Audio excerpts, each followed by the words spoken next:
and we appreciate you taking the time to join this conversation from wherever you are.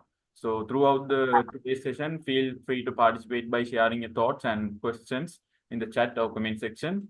So this webinar is all about creating an open dialogue. So yeah. So if I were to talk about the IYAP, so at IYAP, we are youth-focused volunteer organization that brings together young people from across South Asia to promote peace, inclusion, and sustainability. So each year we launch a dialogue series, whether it's webinars or panel discussions, to create a platform where experts, leaders, and youth can share ideas and learn from each other. To date, we have held over 300 discussions, and today's panel is part of this ongoing series. So we love to keep the energy alive and growing, and we invite you to join us on this journey of development and engagement. So in today's fast-paced and highly demanding work environments, mental health is increasingly becoming a key focus for organizations worldwide. Yet, despite its importance, the stigma around mental health issues continues to hinder open conversations and the necessary support that employees need. So in this webinar, we are about to explore the roots of the stigma, its effects on employees and organizations, and most importantly, the practical strategies that leaders, teams, and can adopt to create. So there's a saying goes as the only way to break the stigma around mental health is to normalize the conversation. So we'll delve into the conversation for today. So to start off, it is my pleasure to welcome our esteemed guest for today's session. So we are honored to have Ms. Parami Fernando with us today. Coming from a family of public servants, Parami was inspired to join the public sector from a very young age after working for many private and non-profit organizations. She joined Sri Lanka Tourism Development Authority, the mother organization of tourism, in 2018 under the Ministry of Tourism. Her expertise includes public relations, media relations, crisis communications, and stakeholder management. She has also worked as a media communication consultant for UNDP Sri Lanka and UN Migration Agency. So after a decade in the development sector, she runs her own public relations firm called House of Public Relations, specialized in producing integrated campaigns, programs, projects for governments, NGOs, and brands and media. So before we begin, a quick reminder, the live streaming on YouTube has already started. So, and the stream will end before the Q&A session. And if you have any questions during the sessions, please feel free to drop them in the Q&A section. And we'll address them during the last 15 minutes of the webinar. So now, without further ado, it is my pleasure to hand over the floor to Ms. Parami Fernando. So in order to lead us in today's session. Ms. Parami, over to you.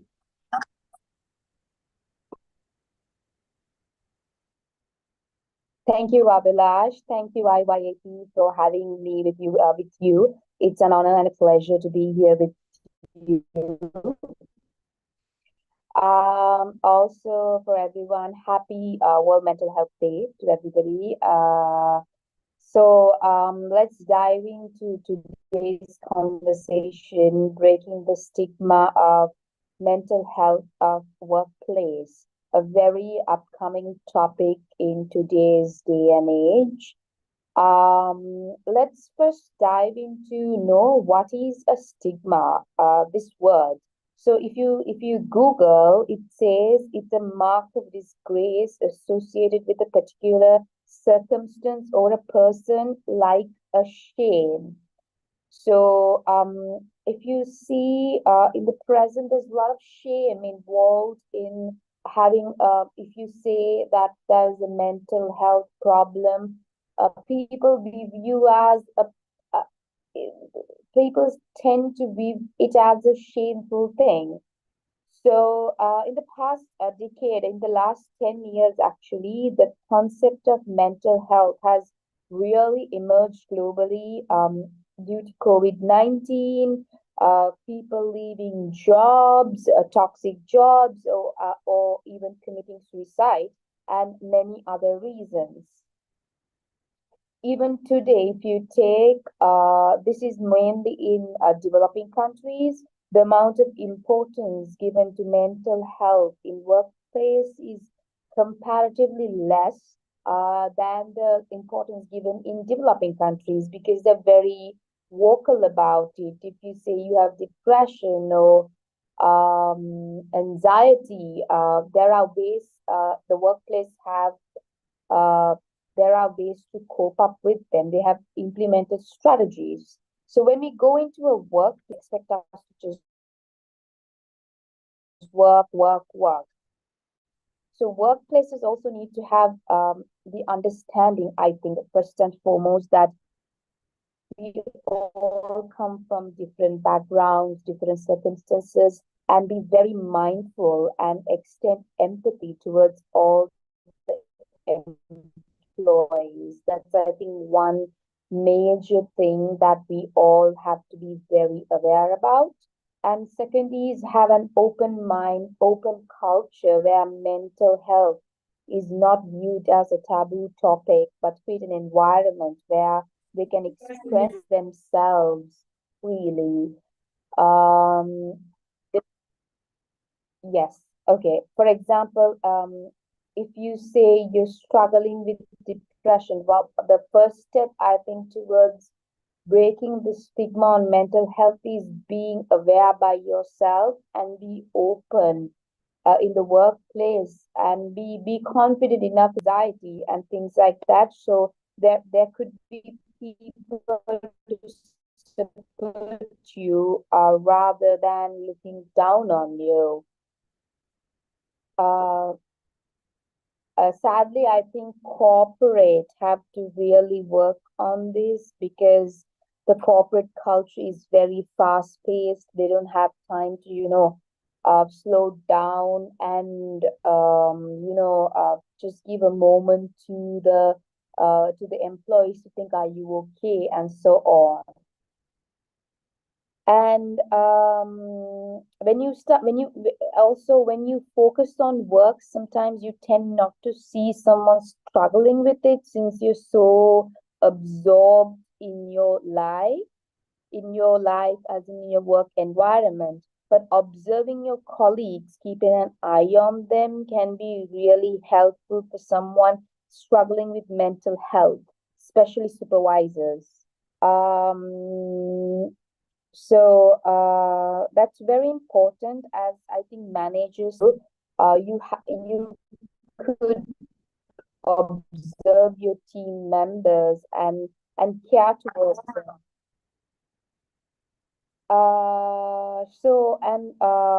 What can we do to take care of ourselves? Actually, there are two elements to this. One is workplace management. Before that, I think um, awareness, self-acceptance, addressing it by yourself is a very important element before tell your workplace, okay, I'm struggling with this. Sometimes you might not even understand that you have depression. For example, my own personal experience, I would like to share. 2022, I was working from home for a period of 1 year, and I was later diagnosed with depression. I was not very aware that I was going through depression. So really, really helps to work on it by yourself first and then take that message to the workplace. So, what can we do to take care of ourselves first before we go into the workplace? So, as I said, self-awareness of your emotions is key. Importance of being vocal, expressing yourselves is very important. For example, mind, body, and soul alignment. I also practice this where in the morning you have mind, soul, body exercises. I call it 555. So for my mind to wake up my mind in the morning, I read or listen to soothing music. So in order to for my soul, I meditate or pray. For body exercising, even this could be done even for 5 minutes. People think if you work out for many minutes, but no, You can actually do it just for 5 minutes, and the difference I have personally experienced is immense. So once you realize, okay, I have depression or I have anxiety or things like that, addressing it by uh, first understanding yourself is key, and then taking active actions toward is very, very important. And also, I'm a very huge advocate for going to therapy, psycho counseling, which has also helped me immensely in the past when I was diagnosed with. So when you really, if you can manage it at work, you don't necessarily have to raise awareness about it, but if you want to, if your workload is too much, or if you feel like it's a toxic work environment, you can always raise your concern to your supervisor or your superiors about this. And I think observing is the key, observing and self-awareness. Also, being vocal, expressing yourself when you're overworked or depressed in your own workplace is very important. Sometimes I think as a nation, we are very resilient. Very we are very prone to crisis. So we sometimes keep ourselves shut down, which I think is not necessarily a good thing to do. So that's key, and take steps. Personally, I think you have to take steps to align your mind, body, and soul for it. And uh,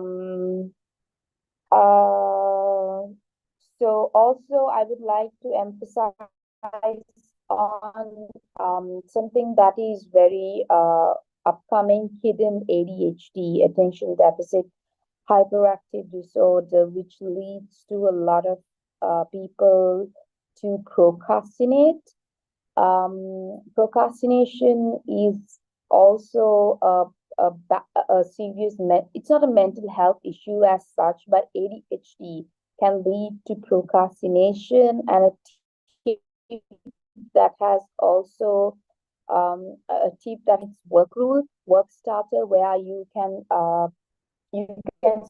start it for 5 minutes. You basically trick your brain. So what happens is the main cause of procrastination, which might lead to depression, about not finishing your work on time and so on, is to get started actually. So research that your brain likes to be in comfort zone. Your brain does not like to step outside uncomfortable territories. So then they say, oh, we don't want to do this now, we don't want to do that now. So what you can do is take a step to tell your brain, oh, I'm going to do it 5 minutes. If I don't feel like doing it for 5 minutes, I'm going to stop doing it. And researchers say 80% of the time allocated to you because your brain has already started working on it. This is actually good for age people or non-ADHD people who are struggling with mental health issues as well. And another thing I'd like to talk about is some statistics. It's on the mental health issue is on the rise in the world globally, and a lot of people struggle with anxiety, fear, isolation, depression, and this worsened during COVID-19 time. And right now, two-thirds of people struggle with mental health issues. So numbers say that by depression currently, and one third in women and 1 in 5 men struggle with mental health issues. So this is not a new topic. It's just the concept of mental health is is actually it's new to the development sector, but with the rise of COVID, a lot of people have been able to raise their concerns and so on. And like I mentioned, uh, number one, to sum up the short summaries, self-awareness, acceptance that you have an issue. Sometimes we might not be okay to accept that we have that issue and address it and take active actions to take active actions to address these so that we can get our mind, body, soul aligned. When we are aligned, we can do our best at the workplace. And then at the workplace, if your workload is too much, or if there's a toxic workplace, you can raise it with your supervisors, or you can always raise it with your supervisors or higher management. So that's briefly about my thoughts on breaking the stigma of mental health of workplace. I think we have a couple of questions also lined up for us to discuss. So I would like to address the questions now. Yeah.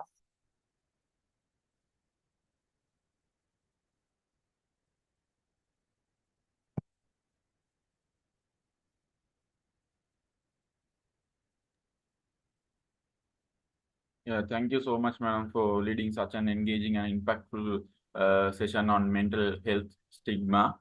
So your expertise and thoughtful guidance on the topic of workplace mental health have provided us with the valuable knowledge and practical tools to apply in our daily work lives. So now we have prepared a set of questions that we would love to be answered by you. So let me read out the first question for you. So, what are some common misconceptions about mental health that you encounter in the workplace, and how can we like effectively address them?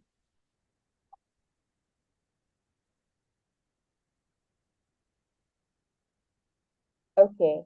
Number one is I think this relates to more towards the older generation, saying that there's nothing called depression, anxiety, it's all in your head and things like that. The disregard towards mental health. I think millennials, like people below 35, is very aware about this concept of mental health, but sometimes disregard it as disregard it as a non-existent issue. Speaking from my own experience, I worked for a rather toxic workplace some time back, and it was really impacting my mental health. And I went and spoke to my supervisor, and I said, I'm just recovering from depression, and I this is very bad for my mental health. And she just disregarded it, saying that, oh, you have gotten over it, you're just out of it. No, don't worry about it, just do your work. So things like that can really, the disregard can really affect you in the long run, which ultimately led me to leave the job because my mental health was much more important to me. So the disregard is a very important thing. And if you take tech companies like Meta, for an example, um, they're fantastic. Like they have like they can take leave anytime they want if their mental health is impacted. They're very focused towards the mental health of employees.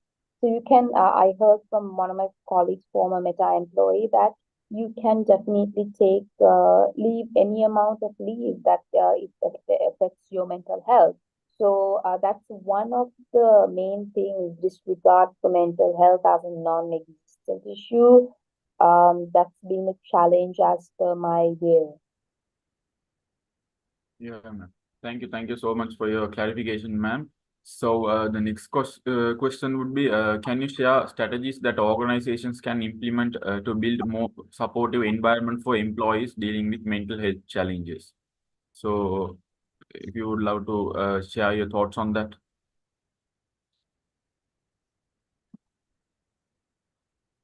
Yes, mental health challenges. So one is actually counseling service covered by health insurance. So you can go to therapy and then get reimbursed this thing that is covered.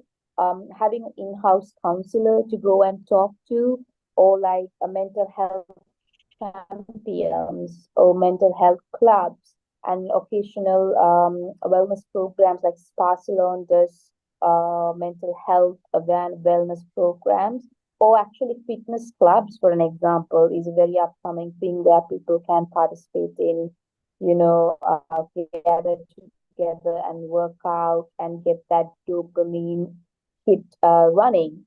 So those are the things we can do at the workplace. Yeah. Mental health champions are very important. I think anyone who's empathetic can go talk to. So it is very important. Yes.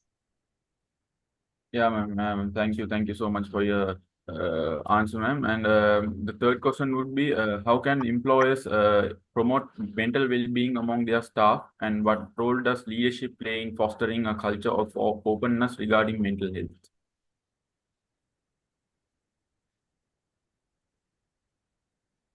Yes.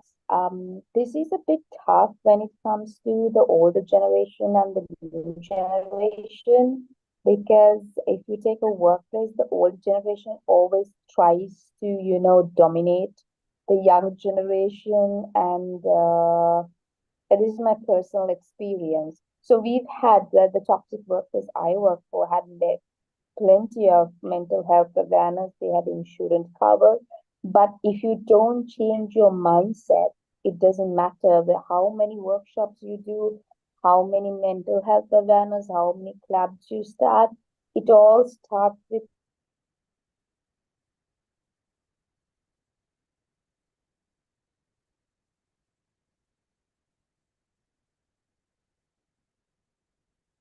Yes, ma'am. Thank you for your clarification, ma'am. And and we would love to hear from you on based on your experience. So, what are some effective ways to encourage employees to seek help or support for their mental health without fear of stigma? And how can legal protection support this?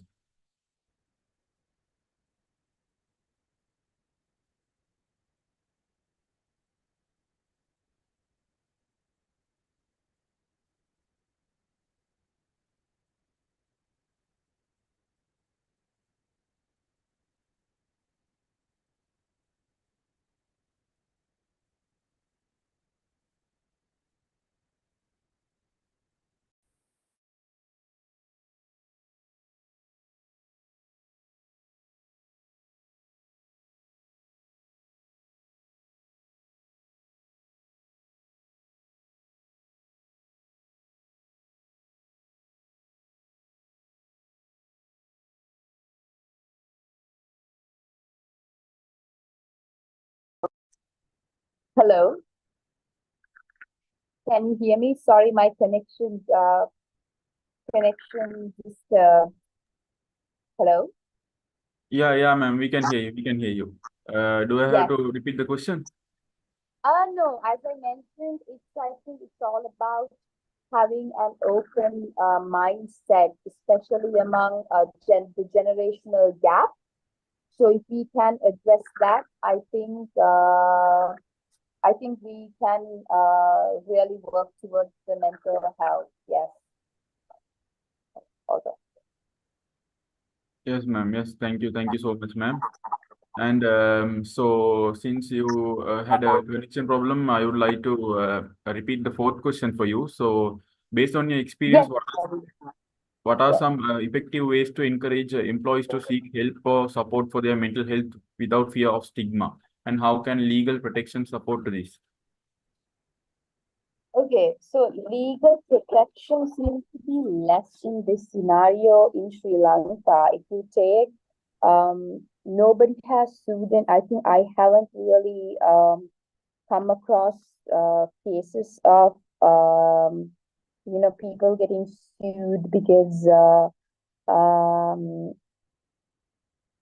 people getting sued because of mental health trauma and so on. It's also even in media. I haven't really seen, but I would like to bring your emphasis on. I recently read this week. I read Ernest and Young, actually. In Bangalore, due to overwork, she has just collapsed because they have disregarded mental health, and she has passed away, and her mother is making a case right now in India, emphasizing the importance of mental health and so on. So I haven't really seen this upcoming topic in Sri Lanka as such, legal protection. I think we need to really work on it. But I meant, like how I mentioned before, be vocal about your needs and situations. And even if that doesn't work, ultimately, switch off jobs that does work for you, because you have to protect yourself. You have to be alive to do a job. So that's what I can tell, even from my own experience. Enduring, but there's a limit we can also endure. So take care of yourself first, and the rest will follow.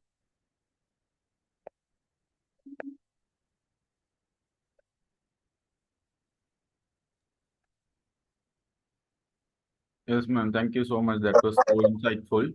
So, before moving on to the final question, I would like to inform the participants joining us today. So, we sincerely apologize for the technical difficulties we are experiencing due to signal issues. So, please bear with us. So, moving on to the final question, ma'am. So, what resources or programs do you recommend for companies looking to improve their mental health initiatives, and how can they measure the effectiveness of these efforts? Yes. Counseling programs, workplace wellness programs, like I mentioned, spa salon does. Having a fitness club where employees can gather, work out. Support systems for coping with mental health. Support systems like teams, having a team spirit, and having a supervisor who's observant, and things like that is important. And also mental health champions, employee assistance programs, therapy getting covered through health insurance, and things like that are very important. I think for for a for a good work environment for mental health. Yes.